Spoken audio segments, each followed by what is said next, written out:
Guys, coffee tayo. Ako guys, kadarating ko lang. Nalingka ko sa Novaliches. Wow. Dumating ako dun, grabe ng traffic guys.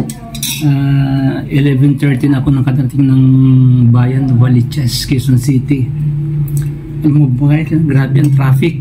Yan sa Susano Road, town proper. Wow. Quezon City. From Almarang. Guys, yes, hala, nasunog yung palengke ng Novaliches guys, including yung suki naming grocery, yung wholesaler na grocery Marco Genis, nasunog siya guys. Grabe, laki ng pinsala guys. Actually sayang hindi ko dala ang cellphone ko maganda sana kasi nung dumating ako, ang daming bombero, ang daming usyoso, grabe guys. So pagdating ko doon, nagtanong ako sa mga sources doon sa pinagbibilang ko doon sa grocery. Alas 6 pa daw yung sunog guys, kami ng 6 AM ng umaga, July 26, 6 AM.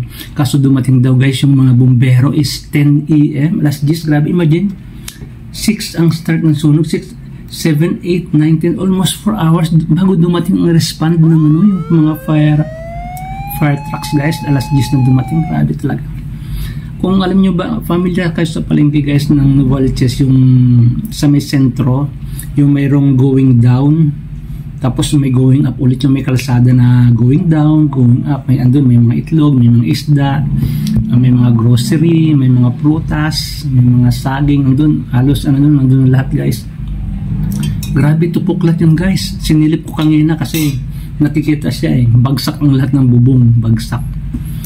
Ang matindi pa doon nung nung bagong Karina, bali 23 o 24, July 24. Lubog daw yun doon, baha daw yun doon guys sa loob na yun. Kasi parang catch basin yun, yung may pailalim na yun doon sa palengke na yun, grabe. Tapos grabe yung sinapit ng mga business doon na siguro yung malalaking business doon, yung katulad yung grocery na pinagkukunan namin ng grocery, doon ako nag-grocery, maring mayroon silang insurance. So kung may insurance, malaking pera yun, di ba?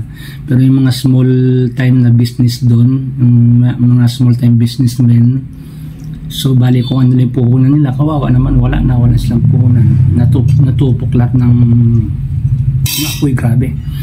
Ayun guys, yung nadadang ko pa nga doon, dito banda sa may Bukana, yung mayroon pa mga itlog, grabe, mga ng ibang tostado. Mayroon pa namang natira na parang mamuti-muti ka lang, parang ng brownies na sa naging parang siya, ang tawag doon, yung kore brown na itlog. Kaso sunog. Sunog na sa guys, grabe talaga ka. Grabing fatality ang tapos may ayon sa reliable source ko doon guys, 4 daw ang fatalities. Hindi pa sure kung bata, matanda, or lalaki or babae. Siguro mamaya maabang natin sa balitaan. Nasa balitaan yung mamaya guys. Sigurado yung panigurado yun. Headline yun. Grabe. Yung ang traffic hanggang ngayon. Pag uwi ko, ang traffic pagpunta.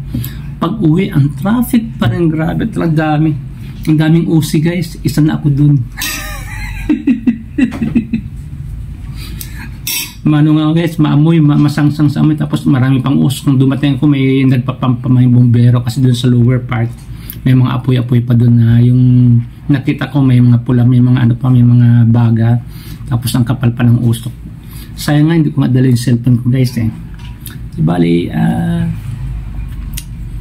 ganun talaga ang buhay, hindi mo alam ang maaaring ngayon, tomorrow you don't know what will happen to you.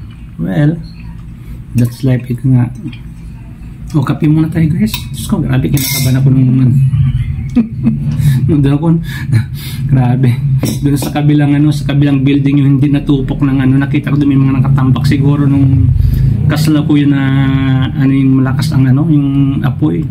Or hindi pa siya masyado, may mga nailigtas siguro yung iba na hinatak doon, tapos tinambakan na lang siya ng mga trapal doon sa kabilang tabi, yun sa may daan. Nakita ko doon kanina guys.